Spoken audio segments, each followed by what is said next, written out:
So Sam's Club was formed in 1983. Usually when I'm doing this presentation in the Bay Area, you would not believe that I don't have as many show of hands on people who have heard of Sam's Club.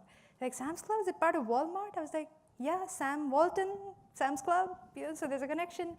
So it was formed in 1983, and maybe many of you in this room were not born at that time.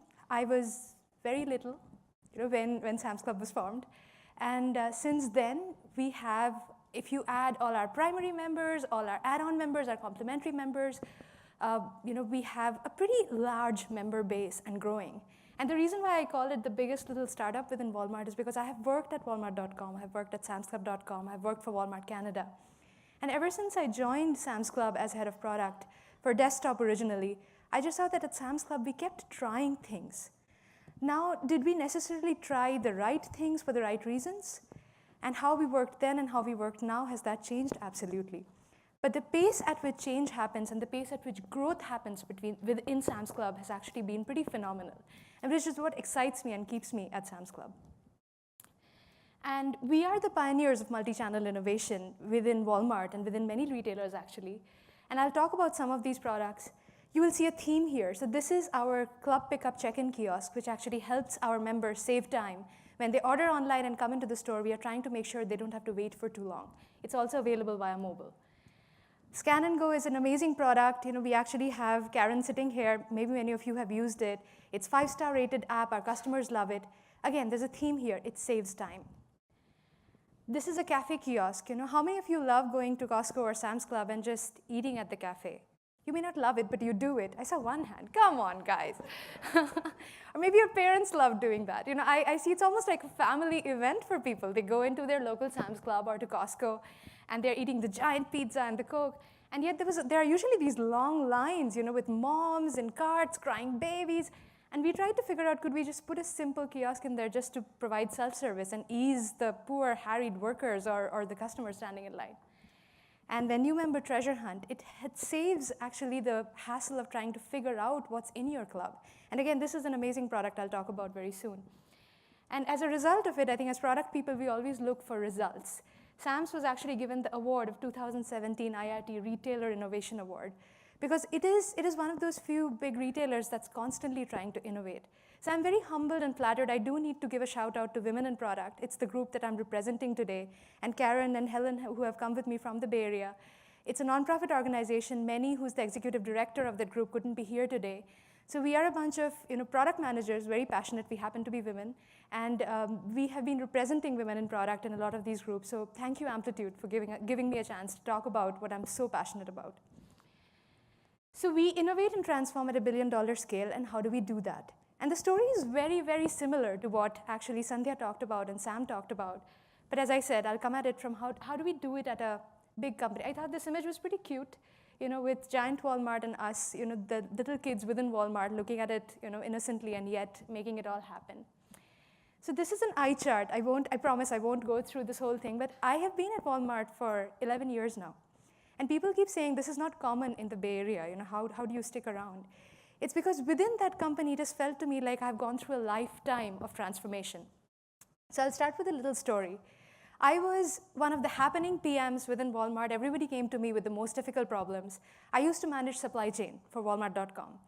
We got this supply chain consultant who came into the company at one time, and he was sent straight to me. Go to Naba, she'll tell you everything about how everything works. So I started explaining to him, this system talks to this system, and it goes here. This is the feed. It happens, this bad job happens. And he stopped me and said, what's your back order rate? And I was like, I'll tell you how back orders work. And he said, no, what's the metric? How do back orders, how have they been trending? Back order is basically something we do when you place an order and we say, we actually take your order, and then later we come and tell you, sorry, out of stock, we will ship it to you later, or we try to cancel the order. I was mortified. I just hated myself at that time, and I was just angry. Why is this guy asking me that question? That's a business question. As a product owner, it's something similar to what you guys talked about, the business outcome. Like, I didn't know, and honestly, at that time, I didn't care. I knew how back orders worked. I was delivering projects. I was moving forward. I was there serving the needs of the business. I would be given a list of requirements by my business owner, and I got it done. I got it done on time. I had no defects. I was awesome. So this supply chain consultant just persisted, just kept asking me. So I eventually married him just to shut him down. So God forbid if someone else had to come and ask me other questions, right? So he is my husband today, one of the best PMs I know, and he really changed me. I think around the same time I was starting to ask myself, like, what's going on? There's got to be more to this than what I do. I am this delivery machine, I keep delivering project after project, but this cannot be product management because I have no connection to the customer. I have no connection to the outcome. And once I'm done with my project, I just move on to the next thing, which is the last point on this. The team moves on to next project. So as a company, the reason why Sam's Club and Walmart have made such a big leap, and Walmart is putting up this big, big fight now in the retail arena against the competitor who shall remain unnamed, is because, is because we have moved from the IT mindset to the product mindset. And so what is the product mindset? And all of you know this, and you have had two amazing speakers who have come and talked about it. But I'll just lay this out so that it lays the framework for the slides that I'm going to talk about next. And this actually is not original. I stole this from someone in Facebook who actually came to the Women in Product conference and laid out these 3 simple questions.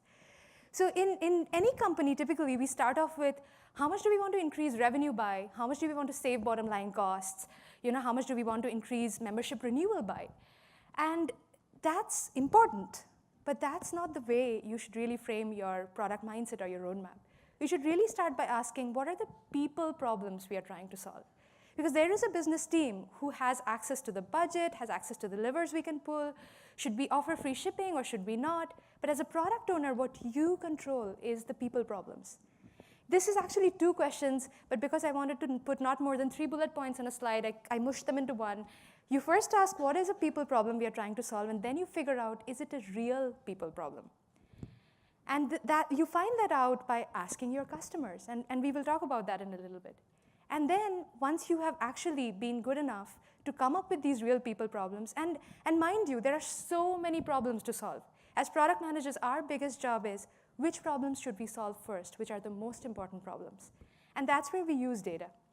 And once you have actually figured out which problem you want to solve and you've come up with a solution, how will you know that you solved it? Because my earlier avatar, I would create a solution, launch it, and I was out of there.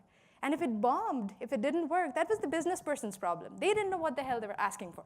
Not my problem. I am doing my next project. But it no longer works that way. I am tied to the outcome. And then last is, once you have launched it, it's actually successful. Your customers love it, they're using it.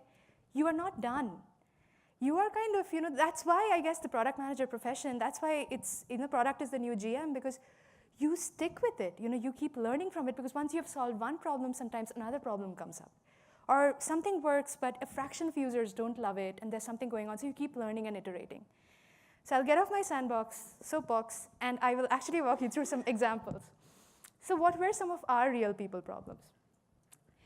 So here, if you see, we could have taken a lot of problems. This is, again, without any real data. We brainstormed, we talked to our customers, and we said, OK, let's look at these 3 problems. Our hypothesis was our customers don't like standing in long checkout lines. They do not like it when they find that their favorite items are out of stock. And they don't see the value of membership. So even though I actually handle product for samsclub.com, we work very closely with stores.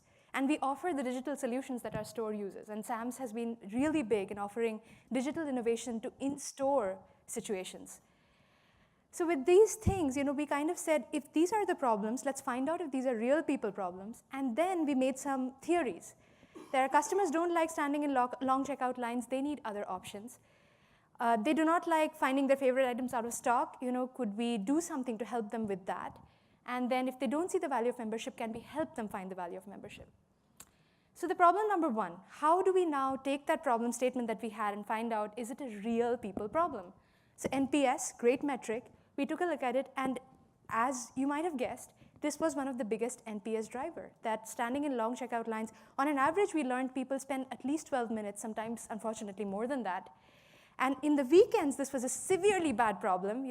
For those of you who shop at Walmart, one of the biggest complaints that you get is not enough checkout lanes are open, even though there are so many of them.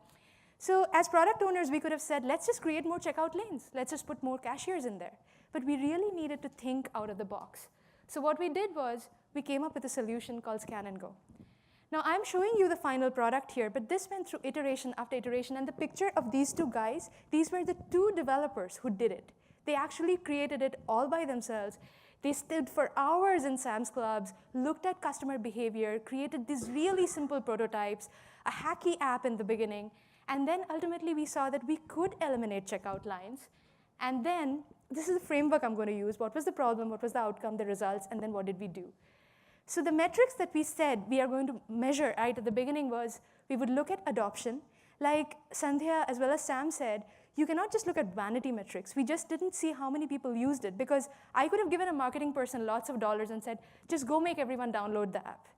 And app downloads, #1 metric, great, done, I'm out of here. But no, that's not what is getting the Walmart stock up, right? So we had to look at how many people are downloading the app, using it, and using it again and again and again. So we had to look at repeat usage, and we saw 85% of our customers kept coming back.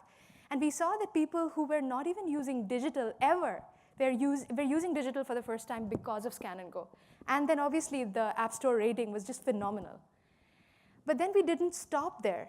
You know, why just 85%? What's happening to the remaining people? Why are they not using Scan and Go? And we found that, you know, some people are literally afraid that they are going to take away jobs of the cashier.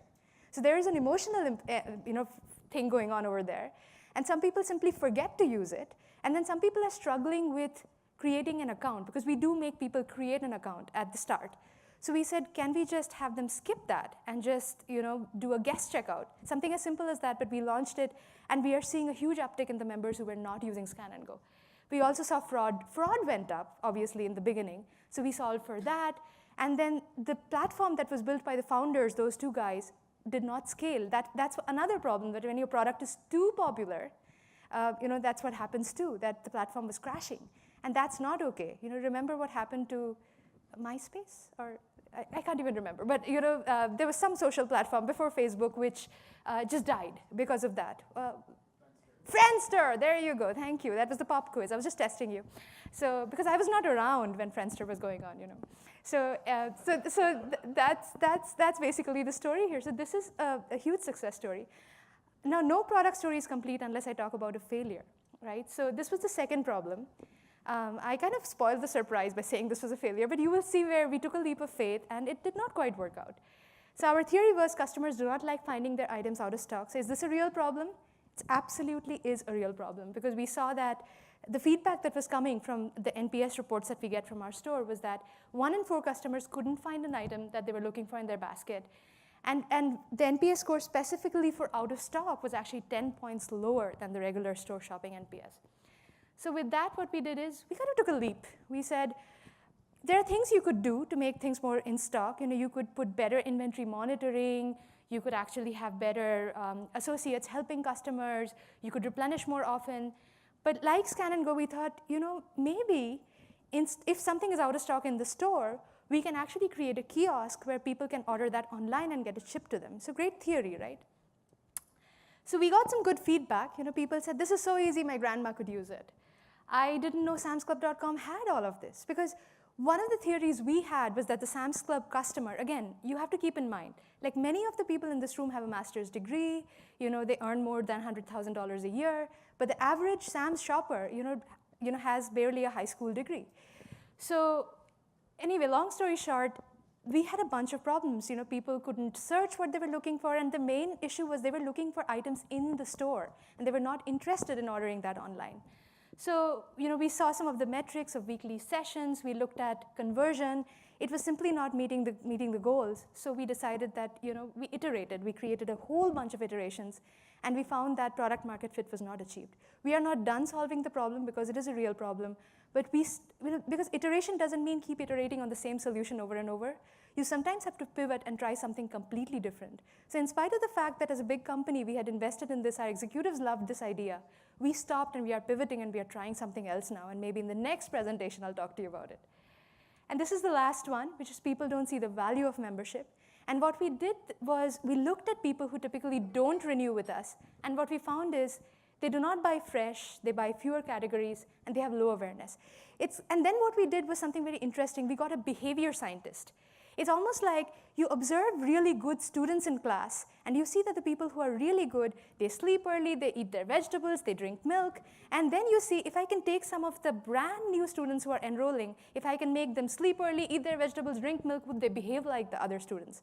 We pretty much use the same principle, and we created this new member treasure hunt game. So we combined behavior science and gamification to create a game that kind of makes brand new members shop the same categories that repeat members normally shop.